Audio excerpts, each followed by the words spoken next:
সিদ্দিকুল্লাহ এটা যেন ভুলে না যান, এটা টিএমসি রাজত্ব নয়, বিজেপির রাজত্ব। যা নাচা কোদা করে নিয়েছেন টিএমসির আমলে, অনেক ফুটানি ওনার দেখেছি আমরা। হাজার হাজার লোক নিয়ে এসে কলকাতা ঘেরাও করতেন, দাদাগিরি করতেন, দিয়ে মন্ত্রী হয়েছে। ওই ভুলটা যেন না করেন। পুলিশের লাঠি শক্ত হয়ে গেছে, একটা পড়লে বাকি জীবনটা হসপিটালে বিছানাতেই যাবে। এই বয়সে এগুলো শোভা দেয় না। আপনার নেতাগিরি চলবে না, মানুষ বুঝে গেছে সবই তৈরি করা, সবই ক্রিয়েটেড ছিল আপনার নেতাগিরি। ক্ষমতার বড়াই দিকে মসজিদ ভাঙবেন না, ক্ষমতার বড়াই দিকে মসজিদের অস্তিত্ব লোপাট করবেন না। মুসলিমরা এখনো জাগেনি, এখনো ঘুমোচ্ছে। কারণ হচ্ছে আজকে শুক্রবার জুম্মার দিন, একটা আন্দোলনের মুখ নিয়ে নেবে। যদিও আন্দোলনটা অ্যাকচুয়ালি মসজিদ নিয়ে, এয়ারপোর্টের যে মসজিদটা আছে ওটা ব্যাপারে ওখানে বন্ধ করে দিয়েছে। দেখেন আজ এখন যে সিএম আছে ওনার কিন্তু একটাই উদ্দেশ্য, মুসলিমদের এখন ভালো করে পেটাতে হবে। ওনার ইচ্ছা, মনের ইচ্ছা। ওনার ইচ্ছা কি এখন দিল্লির ইচ্ছা যে মুসলিমদের, বাংলার মুসলিমদের ভালো করে মারো। এটা কিন্তু আমাদের পশ্চিমবঙ্গ যে বাঙালি আছে, বাঙালি হিন্দু আর মুসলিম, এরাও হিন্দু ভাইরাও কিন্তু এটা ভালো চোখে দেখছে না। যেটা আমি অনেক অ্যানালাইসিস করে দেখলাম যে হিন্দু ভাইরাও ভিডিও তৈরি করে ছাড়ছে যে কেন ওটা ভাঙা হবে। যদি ওটা কোনো মন্দির হতো তো ভেঙে দিত, ভাঙতো না। তো মুসলিমদের পিছনে এত লাগার মানেটা কি, যেটা আমাদের মুসলিম সমাজ এখনো জেগে উঠতে পারছে না। কারণ কি বলতো, আমরা একটাই জানি যে আমরা কি করব, এইটাই জানি আমরা কি করব, কিচ্ছু করতে যাবে না। আরে কমসে কম মুখ দিয়ে তো বল ভাই, কেন কেন কেন বাঁধা, কেন ভাঙছিস, কেন সরানো হচ্ছে ওটাকে? ওটা তো এয়ারপোর্টের আগের মসজিদ। তো আজকের হঠাৎ আপনার চোখটা পড়লো ওইদিকে, উন্নয়নটা আপনি ওইটাই দেখা পেলেন? উন্নয়নটা তো দরকার আপনার রাস্তা, স্কুল আর রোজগার, এই তিনটে জিনিস আপনাকে ফলো করতে হবে। আপনি এটা ফলো করলেন না, আপনি গেরুয়া বস্ত্র ধারণ করে ধার্মিক হয়ে গেলেন। সবাই, যত নেতা আছে সব ধার্মিক হয়ে গেলেন। তো আপনাদের যে ধর্মটা ধর্ম আর আমাদের যে মুসলিমদের ধর্মটা ধর্ম না, এটাই বোঝাতে যাচ্ছেন। মানে মুসলিমরা রেড রোডে নামাজ পড়লে 1 ঘন্টা 2 ঘন্টার জন্য হয়তো জামটা লেগে থাকে, তারপরে আবার বন্ধ হয়ে যায়, মানে চালু হয়ে যায়। ওটা মুসলিমদের ওই যে নামাজটা পড়াটা খুব আপত্তিকর ছিল না। আর যে কালকে যে রথযাত্রা হচ্ছিল ওটা কি মানে কারোর বাড়ির উঠান দিয়ে হচ্ছিল, উঠোন দিয়ে? কোনো ধর্মকে আমি ছোট করছি না, আপনার দ্বিচারিতা। মুসলিমদের জন্য একরকম সংবিধান তৈরি করছেন আর হিন্দুদের জন্য, হিন্দু ভাইদের জন্য একটা সংবিধান করছে। এটা কি আমরা কি বুঝতে পারছি না?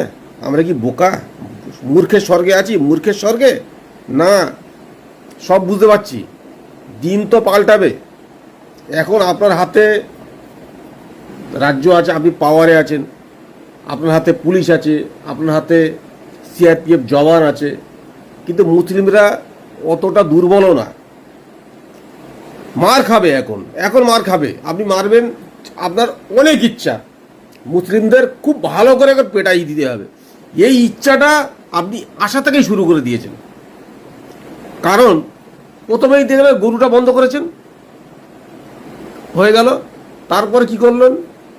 হকার উচ্ছেদ করলেন। হকার উচ্ছেদে আপনি ভাবছেন তো মুসলিমরা সব হকারই করে, কিন্তু না, উল্টো হয়ে গেল। গরুটা ভেবেছেন আপনি মুসলিমরাই তৈরি করে, উল্টো হয়ে গেল। এবারে যেটা ধরেছেন ডাইরেক্ট এবারে মুসলিমদের কলিজাতে মেরে দিয়েছেন, কলিজাতে মেরে দিয়েছেন, মানে মসজিদে আক্রমণ করছেন, মসজিদ আর মাদ্রাসা। চিন্তা ভাবনা করে রাজ্যটা চালান, তাহলে কিন্তু আপনার পিছনে মানে যে সরকার সিএম আছে উনি যে মুখ্য ভূমিকা পালন করছে, ওনার পিছনে হিন্দু ভাইরাও আন্দোলনে দাঁড়াবে, এটা ভালো করে মাথায় রাখেন। আমরা কিন্তু বাংলাটাকে এতটা নোংরামু জায়গায় নিয়ে যেতে দেখিনি কোনো সময়, যেটা এখন হচ্ছে। আপনি ধর্ষকদের সাজানা দিয়ে তাদের টাকা দিলেন, আর যে ধর্ষিতা হয়েছে তাকে কিছু দিলেন, তার কোনো বিচার হলো না। আর এর মাও মানে আপনার অভয়ের মাও বিচার পায়নি এখনো, আশা করি পাবেও না, কেন কোনো বিচার কেউ পাবে না। আর একটাই উদ্দেশ্য আপনার, সোজা কথা, আপনি বলেন মুসলিমদের আমি মারব, এছাড়া আর কোনো রাস্তা নেই আপনার। একটাই উদ্দেশ্য, এই উদ্দেশ্যটাকে আপনি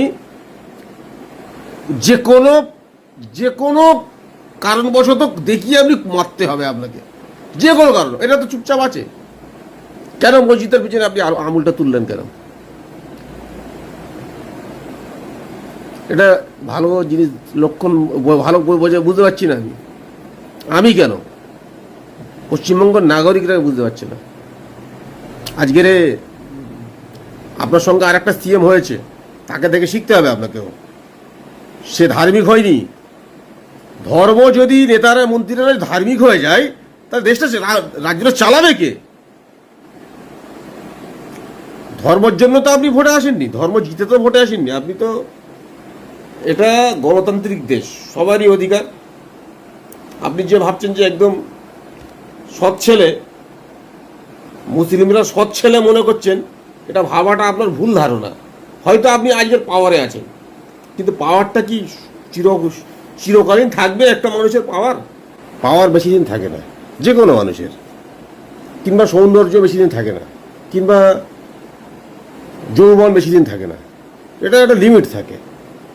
সে লিমিটটাকে দেখে আমাদের ভারতবর্ষটা যেভাবে চলছে, শিক্ষা নেওয়া দরকার যে কংগ্রেস রাজত্ব করেছিল, আবার বিজেপি এসেছিল, আবার কংগ্রেস এসেছিল, আবার বিজেপি এসেছিল, এই করে চলছিল।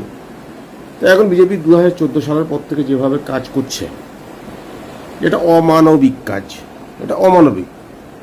আমাদের দেশের প্রধানমন্ত্রী দেশে বিদেশে গিয়ে যে কাজগুলো করে আসছে, একটা হাস্যকর পরিস্থিতিতে ভারতবর্ষ মানে মিমে পরিণত হয়ে গেছে। ভারতবর্ষ একটা মিম হয়ে গেছে। আমাদের প্রধানমন্ত্রীর কোনো যে মানে পাওয়ারটা থাকা দরকার, সে পাওয়ারটা উনি নষ্ট করে ফেলেছে। কারণ হেসে আর জোর করে মানে হ্যান্ডশেক করে, আর কথা তো বলতে পারে না, কথায় কি কথা বলতে জানে না কেউ। যাই হোক, আমি ওটাকে নিজের খারাপ লাগে। এই মানে আমাদের প্রধানমন্ত্রীর অপমান মানে আমাদের অপমান। ওরাও যেসব ভিডিও করে ছাড়ছে, আজকে দেখলাম যে অস্ট্রেলিয়াতে, আজকের না কালকে দেখলাম অস্ট্রেলিয়াতে ওনাকে মানে গো ব্যাক স্লোগান দিচ্ছে। এটা তো আর কোনো কংগ্রেসের রাজনীতি না, এটা তো অস্ট্রেলিয়াতে গিয়ে করছে, মানে কারা করছে? ওটা তো বিরোধী পক্ষরা করছে না গিয়ে। ওরা সব জানে যে উনি মানে যেভাবে প্রধানমন্ত্রী হয়েছে, একটা লাশের উপরে দাঁড়িয়ে দাঁড়িয়ে প্রধানমন্ত্রী হয়েছে। আজকের যে সোনাম ওয়াংচুক যে মারা যাবে, ওনার কোনো গুরুত্ব নেই, ওনার কোনোই গুরুত্ব নেই। এটা ওই জন্য একটা মরবে তো কী যায় আসে? হাজারো এরকম মার্ডার করিয়েছে উনি। তো এটা তো সবাই জানে, ভারতবাসী জানে। গুজরাট দাঙ্গাটা কীভাবে হয়েছে সবাই জানে 2002 সালে। তো এখন পাওয়ারে আছে, এখন পাওয়ারে থাকবে উনিও, যদিও এবারে দেখেন উপরওয়ালার যদি কোনো সেরকম কিছু দুর্ঘটনা কি না হোক, এটা যদি চেঞ্জ হয়ে যায় তো কি হবে? যতটা অত্যাচার মানে অন্য মানুষকে দিচ্ছেন, ততটা অত্যাচার আপনি নিতে পারবেন তো? আমি তো বারবার একটাই কথা বলছি, যতটা অত্যাচার আপনি সহ্য করতে পারবেন ততটাই অত্যাচার। এটা ফিল্মি ডায়লগ না, এটা বাস্তব। আমরা যে সময়টা বসবাস করছি, প্রত্যেক স্টেটে কিছু না কিছু একটা আন্দোলন হয়েই যাচ্ছে। পেপার লিক তো একটা আন্দোলনটাকে মুখ দিয়েছে, সেটা কে দিয়েছে জানি না আমি। যদিও সোনাম ওয়াংচুক স্যার আমাদের সায়েন্টিস্ট, উনি আন্দোলনে অনশনরত অবস্থায় আছে। উনিও একটা টাইমে আন্দোলন করেছিল লাদাখের নিয়ে। লাদাখ ভারতেরই একটা অংশ, কিন্তু ওখানে নজর নেই সরকারের। 2 নম্বর কথা হচ্ছে, ওটা গেল একটা। কৃষকরা তাদের নিজস্ব, তাদের ঠিক মতো তারা পাচ্ছে না, কৃষকরা তাদের ঠিক দাম পাচ্ছে না, তারাও একটা আন্দোলন করছে। মানে এইসব নিয়ে মুসলিমদের একটা অত্যাচার করছেন পুরো ভারতবর্ষে সব জায়গায়। এখান থেকে মুসলিমদের খাবার, দোকান থেকে কিছু কিনবেন না, ওখান থেকে কিনবেন না, এগুলো একটা অত্যাচার। জালিম সরকার বেশি দিন থাকে না। আর যখন পতন হবে সেটা দেখার মতো হবে। হয়তো আমি এটা বদদোয়া দিচ্ছি না, কিন্তু মানুষকে অত্যাচারটা, সাধারণ মানুষের উপর অত্যাচারটা কি বিশাল একটা ক্ষতির দিকে নিয়ে যাচ্ছে না দেশটাকে। আমরা তো বাইক চালাচ্ছিলাম, বাইকের মধ্যে পেট্রোল ভরছিলাম, হঠাৎ আপনাদের কি মাথায় গেল, না একে এথেনল মেশাতে হবে, এথেনল তো মিশিয়ে কি লাভটা হচ্ছে আপনাদের?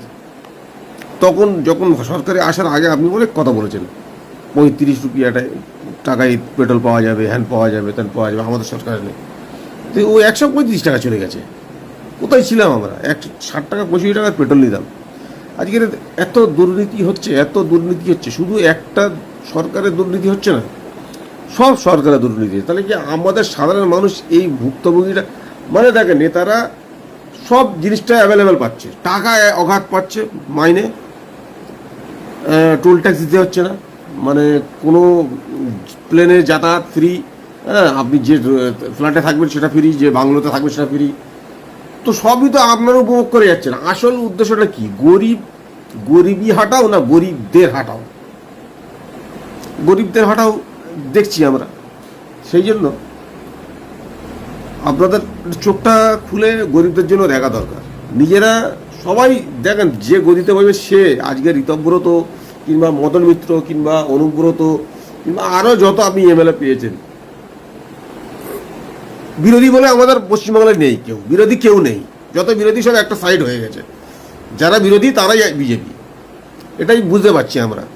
তো যাই হোক, অত ভেঙে চুরে কোনো লাভ নেই, আর রাগও দেখিয়ে লাভ নেই। কেন? আমরা জনসাধারণ তো মূর্খ, কিছু জানি না আমরা।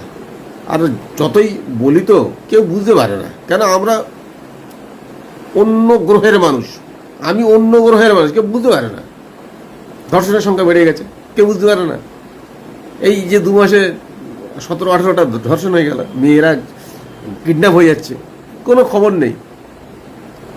আর মানে প্রশ্ন করলেই বললে যে অন্য দেশেও হয়। এটা যুক্তিগত দিক হলে এটা